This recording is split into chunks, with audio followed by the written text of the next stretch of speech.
Comparer cette préparation de 62 jusqu'à 74, on peut aller jusque là, et après 80, qu'est-ce qui n'a pas marché justement, qu'est-ce qui n'a pas été maintenu? Ce qui n'a pas été maintenu, c'est ce qui n'existait plus. Parce que pour arriver jusque-là, les grandes équipes que nous appelons les équipes d'élite avaient 3 formations.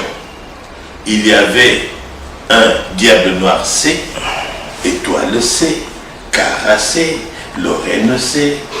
Donc, ces équipes ayant 3 divisions, C, B et A, avaient ce qu'on appelle la pépinière. Et la montée se faisant, les équipes se renforçaient conséquemment. Mais je vous dis, Patrick, mais la sélection, pour repartir un peu avant les Jeux africains, mais la sélection dite de Brazzaville était constituée pratiquement de 3 équipes. On ajoute un peu la Lorraine. Vous aviez Diable Noir, Étoile du Congo, Lorraine. Il est même arrivé où les Diables Noirs ont donné 7 joueurs dans la sélection de Brazzaville sur 11. Donc les clubs étaient forts et cette force partait du championnat. Le championnat étant bon, les clubs étant bons, l'équipe nationale bénéficiait. Mais comme Pelé qui est professionnel et Balekita viennent renforcer l'équipe nationale, ils doivent se disputer leur place. C'était pas acquis. Mais c'était pas acquis. Moukila est là, Mayanda Emmanuel est là, Minga Pepe est là au milieu avec Balekita. Donc il y avait cette constitution des clubs qui faisait que l'équipe nationale était forte. Après, on n'a plus de réserve, donc de pépinière dans ces différents clubs-là. Bon, et le niveau a commencé aussi par baisser.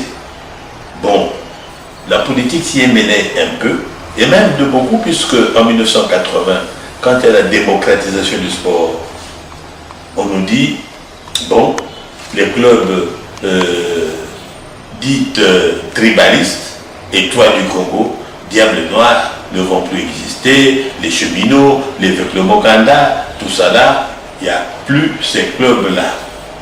Maintenant, c'est des clubs corporatifs qui vont donner des éléments à l'équipe nationale. Mais en fait,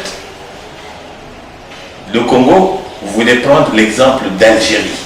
L'Algérie avait un championnat où des clubs corporatifs étaient très fortes et bien représentés au niveau. Seulement, à notre niveau, c'était pas ça. C'est quelques joueurs des clubs civils qui jouent dans des clubs dits corporatifs, de championnat corporatif. Je me rappelle encore quand j'amène la télévision au stade de la Révolution pour filmer ces matchs-là. Les gradins sont vides et il n'y a rien comme spectacle. Quand je projette l'élément au magazine des sports comme sujet, mais le ministre de la Jeunesse et des Sports de l'époque me dit, mais monsieur Gabio, comment? Mais vous êtes contre la révolution? Mais comment le stade peut être vide comme ça? Je dis, mais ça c'est l'œil. C'est l'œil, la caméra c'est l'œil. C'est la vérité que nous montre le stade, ça ne marche pas. Je vais me promener un jour à ONC sur l'avenue des Trois Martyrs et un adulte m'arrête. J'étais dans ma voiture, je descends. Ah, moi là. Il y en a Gabio. Oui, c'est moi papa. okosepela lisusu okosepela lisusu ndenge bazosala wana diable noir ezali te étoile ezali te kara ezali te ballon na biso ekokweya mais en tout cas baéquipe ekozonga ndenge bazalaki. C'est quelle période? Mais nous trouvons en ce moment-là dans ces années 80. Nous trouvons dans ces années 80. Je dis merci papa, mais j'espère que les décideurs comprendront. Donc, et peu après, les équipes sont maintenant rattachées aux arrondissements. On leur affecte des membres du comité central comme président. C'est ainsi que, bon, Diable Noir appartient à l'arrondissement 1, Kara appartient à l'arrondissement 2, l'Étoile du Congo appartient à l'arrondissement 3, quand Kotoko viendra, c'est l'arrondissement 4, enfin ainsi de suite. Pour prendre que les grands noms, patronage, est à l'arrondissement 3. Donc, les noms reviennent et les supporters retrouvent petit à petit leurs équipes et un temps, on retrouve un peu le niveau du football. Mais ça ne va pas durer longtemps parce que ce qu'on a perdu dans la division C et B des équipes n'existe plus et on ne s'occupe que des équipes d'élite et même quand on dit l'organisation est là, un club multidisciplinaire, mais Patrick, allez voir Étoile du Congo, allez voir Kara, allez voir Diable Noir, ils n'ont pas de siège. Ils n'ont pas de siège, mais un club, c'est un siège. Le siège, c'est la maison du président du club. La boîte postale, c'est la boîte postale du président du club. Il n'y a pas de compte bancaire, alors que le club doit être une entreprise. Donc, pendant que dans les autres pays, le niveau et la gestion du sport se modernise, nous stagnons. Et ça nous a mené dans ce temps où nous avons flotté avant de chercher à redresser encore un peu la tête, mais on n'a jamais pu retrouver notre niveau parce que l'avantage qu'il y a eu dans notre pays, c'est celui d'avoir fait le diagnostic sur le sport congolais, toutes disciplines confondues. Il y a eu quand même, si je me trompe, 7 conseils de l'éducation sportive dans ce pays. Et des résolutions qui ont été adoptées là-bas pouvaient sortir notre sport en général, en tout cas des sentiers battus. Malheureusement, on n'a jamais appliqué les décisions pour que notre sport redevienne compétitif. Ok, on allait passer peut-être, mais une question est revenue concernant les équipes nationales et je voudrais quand même que vous donniez un avis sur, on appelle aujourd'hui, on appelle toujours le derby du fleuve. Vous avez fait beaucoup de Diable Rouge Léopard, Congo RDC, Congo Zaïre. Avant d'arriver là, Patrick, je voulais quand même vous dire qu'après les Jeux africains, nous avons eu des équipes, à Brazzaville particulièrement, qui nous ont surpris agréablement et qui ont apporté à ce football des joueurs et de la technique. Prenez l'équipe de l'AS Bantou. l'AS Bantou est né de Léopard. Il y avait à Bakongo une équipe de Léopard qui avait participé au championnat de 2e division et qui avait gagné ce championnat-là. Et Léopard, cette année, montait en 1re division Ligue. Les dirigeants se sont dit, bon, on garde Léopard. Mais quand Thomas Gilbert Mankoundia aura des problèmes avec les Diables Noirs, on va le chasser, bon, il va partir à Léopard. Et quand il arrive à Léopard, il dit, bon, on change de nom. C'est l'AS Bantou. Et Makosso, le président de Léopard, qui était gendarme, bon, est également dans le comité directeur de l'AS Bantou, mais le patron, c'est Mankoundia. Mais cette équipe de l'AS Bantou, quel football! Mais elle est constituée de qui?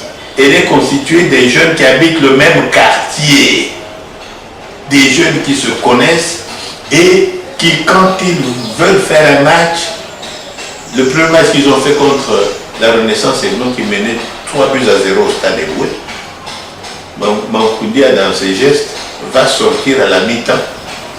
Il revient, les Bantous égalisent à 3 buts partout. Les Bantous ajoutent 3 buts et battent le Kara 6 buts à 3. Je vous dis, jamais vu. Les Bantous ne s'étaient pas arrêtés là. Les toits du Congo passent. Les Diables Noirs passent. Ils ont balayé tous. Un football alléchant. Mais c'est des jeunes. Les Bantous vont recevoir l'équipe nationale de l'Ouganda. L'Ouganda se prépare et demande à la fédération de jouer contre les Diables Rouges. Et en ce moment-là, les Diables Rouges n'étaient pas prêts. Et c'est les Bantous qui ont fait les 2 matchs contre la sélection de l'Ouganda. Et les Bantous ont gagné les 2 matchs contre la sélection de l'Ouganda. Ça, c'est un des clubs qui a fait parler de lui. Vous avez même des clubs comme après l'AS Bantou, bon, le patronage qui également arrive au niveau de l'élite et qui va aussi balayer pour gagner le titre après le Kara. C'est des jeunes. On va aller un peu plus loin. La révélation du Moana Foot. Parce que Kotoko Domfwa est une équipe qui joue au Moana Foot.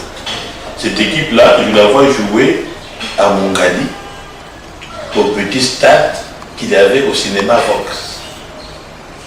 Avant les 10 maisons, tous les matchs du championnat, c'est là où j'allais le voir. Bon, moi j'avais cette joie de voir les Moana Foot à Saint-Vincent B. Au plateau de 15 ans, il y avait Sedan, il y avait Volcan, à Poto, bon, c'était la Fiorentina et les autres. Mais ça, je le faisais déjà quand j'étais lycéen. Donc, je ne sais pas de journaliste.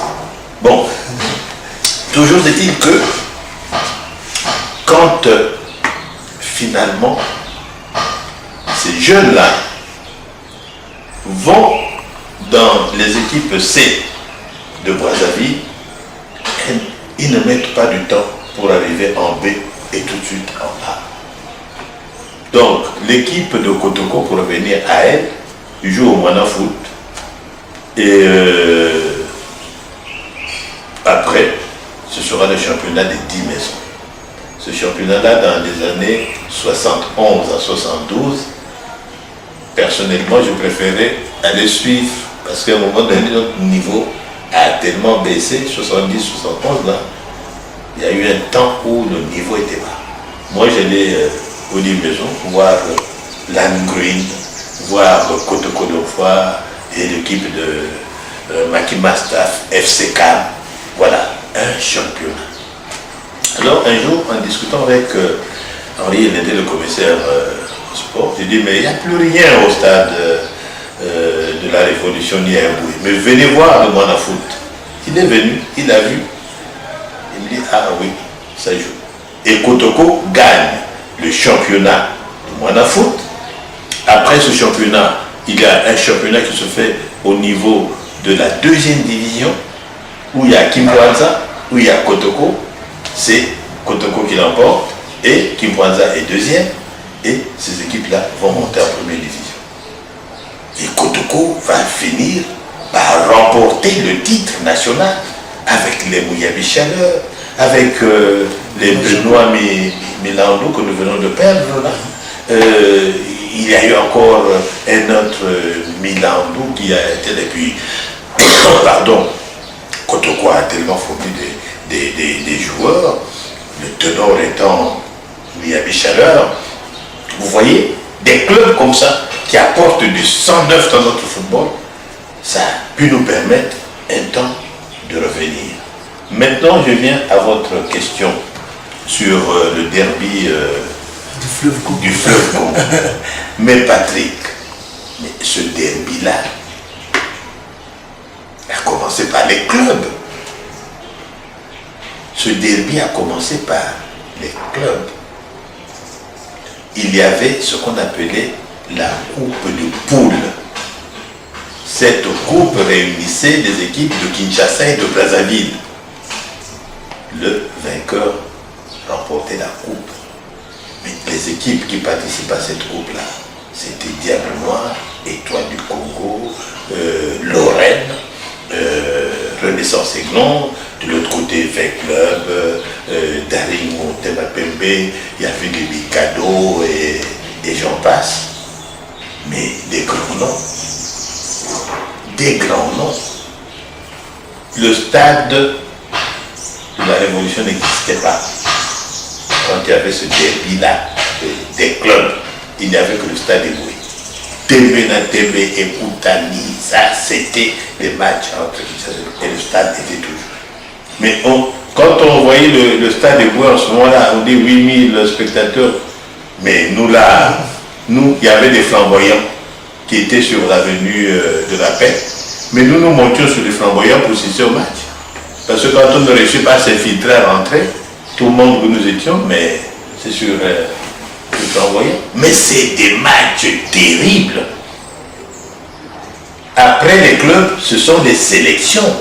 La sélection de Brazzaville contre celle de Kinshasa.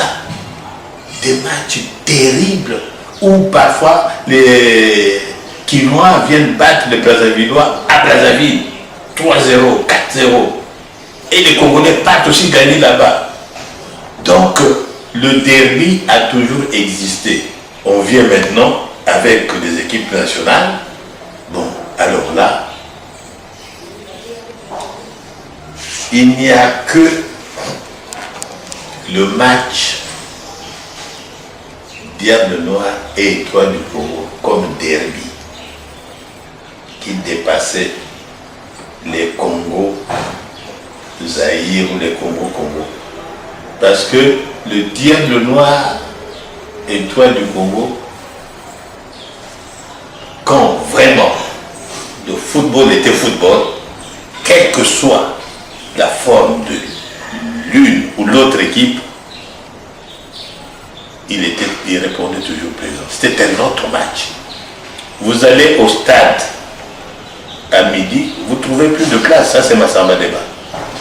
Il n'y a plus de place à midi pour un match qui va se jouer à 16h. Et maintenant, l'antagonisme entre Congolais et Zaïrois viendra du fait que Congo socialiste, Kinshasa capitaliste, bon, et puis le niveau du football pratiquement étant de même, c'est des derbies incroyables. Ou, en tout cas, que ce soit les Congolais, les Zaïrois, tu dis, bon, nous, on peut perdre un autre match, mais pas celui-là. Donc, ça vous amène toujours du monde, une ambiance. C'était, en tout cas, si le Tao existait avant 69, là, oh, mais on parlerait de ça. Mais quand il est arrivé, mais c'est des matchs qui se jouaient dans le Tao. Des matchs. Mais vous voyez seulement le dernier que nous avons vécu ici. Le dernier a battu tous les records. Mais est-ce qu'on avait de bons joueurs? Bon, mais l'enjeu était là. L'enjeu, on a dit, si le Congo gagne, le Congo va se retrouver bien placé pour jouer la CAN 2019. Les Quinois, de leur côté, disent aussi, nous, ce match-là, on ne doit pas le perdre parce qu'on doit garder notre nom. Et l'enjeu a fait que Massamba Déma n'a pas pu accueillir tout le monde. Il y avait autant de monde dans le stade qu'à l'extérieur. Moi, j'ai jamais vu ça. Depuis le boulevard Alfred Raoul, depuis le lycée Savonian de Brazza, vous avez la foule qui attend et qui veut rentrer. Si ce jour-là, la fédération avait fait son match à Kintélé, le stade de Kintélé aurait pris tout le monde, puisque le stade fait plus de 60 000 places. Vous voyez, ce derby-là reste derby. Et quand les différents acteurs y accordent la même importance, vous vous trouverez devant des derbys des grands pays. Vous avez l'Espagne qui a son derby Barça, Real. Bon, en France, vous avez le Paris Saint-Germain qui match Marseille. Dans le temps, c'était Marseille-Saint-Étienne, et ainsi de suite. Bon, d'Italie, avec la Juve. Donc, la Ligue, les Anglais avec Manchester et maintenant Liverpool, par exemple. Mais enfin, Brazzaville, lui, ils sont les deux rives du fleuve Congo, ont eu et ont encore leur débris. Voilà. Chaud. Des noms, vous avez vu beaucoup de joueurs congolais. Vous les voyez encore, vous. Que ce soit entraîneurs ou des joueurs, des grands noms, parlez-nous des grands noms du football congolais. Les individualités, comme vous avez épinglé, nous savons que vous avez fait un livre sur, par exemple, l'un des Jonas Tostao, que nous avons eu le mois dernier aussi. Parlez-nous des grands noms. Ces joueurs qui ont marqué le football congolais. Mambeke Boucher, on l'appelait le roi de la plaine. Ce monsieur-là a fait les beaux jours du football à Kinshasa et à Brazzaville. Masengo Boniface, professeur, qui a fait les beaux jours des Diables Noirs. Le premier Congolais à avoir joué en équipe de France. C'était une équipe corporative et en ce moment-là, lui, il se trouvait en formation là-bas. Et comme c'était avant les indépendances, il a été sélectionné. Vous aurez encore, au cours de ces années-là, des noms qui suivront, comme les Lukoki Jean-Marie Kopa, celui-là qu'on avait appelé le tombeur de Reims en 1962. Mais je ne sais pas, j'ai eu beaucoup d'admiration pour ce footballeur-là, parce que le dribble, l'action du but, la passe, quand tous les deux, ils jouaient, Ndoudi Piantoni et lui, il suffit seulement que Piantoni lui fasse signe, il fait son centre, c'est une balle au cordeau qui termine sa course au front défilé. Que ce soit Ndé Léopold dans l'équipe nationale, pareil. Et ce monsieur, il a marqué des buts qu'on repasserait s'il y avait la télévision. C'était un monsieur, Lukoki Jean-Marie Kopa. Et Louma, le défenseur du club athlétique Renaissance Aiglon. Mayala Larbi, sa spécialité, l'une de ses spécialités, c'est la rentrée de touche. Lui, quand il effectuait la rentrée de touche, vous êtes attaquant, placez-vous seulement et vous allez marquer. C'est lui qui a appris à Boukaka Samuel, quand il jouait dans la Lorraine, comment faire les rentrées de touche, et Boukaka Samuel a continué de le faire avec l'Étoile du Congo et en équipe nationale. Il a même initié son fils. Barose Boukaka. Voilà. Bon, mais il y a tellement de noms que je recommande seulement à ceux qui veulent de lire la véritable histoire du football congolais, ils les auront. Et il y a des jeunes qui arrivent comme les Germain Jadot. Jadot Zabana, lui, c'est le monsieur qui dit, bon, maintenant que nous menons, les gens sont venus voir le spectacle, moi je dois jouer pour ces gens-là. Et quand arrive l'heure du spectacle, Zabana Jadot vous montre que le football est beau, comme le faisait Massengo Fumanchu. Le premier ailier droit qui est vraiment façonné et qui a pu applaudir, qui était applaudi à Kinshasa, Brazza, parce que Massengo Clément Fumanchu fut élu meilleur footballeur du pool alors qu'il évoluait au Daring Club Motema Pembe à Kinshasa. Il avait été élu meilleur footballeur de Brazzaville et de Kinshasa.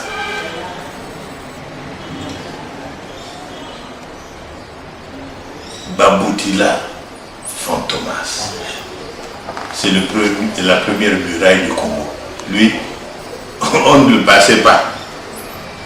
On ne le passait pas. Et c'est Bibanzoulo en moyen qui est venu le remplacer. Un libéraux. Il avait même commencé attaquant, Bibanzoulo. Et après, il s'est mis libéraux. Et alors un libéraux, il n'y en a plus eu après lui. Même si Ndolou, avec 72, a montré beaucoup de disposition.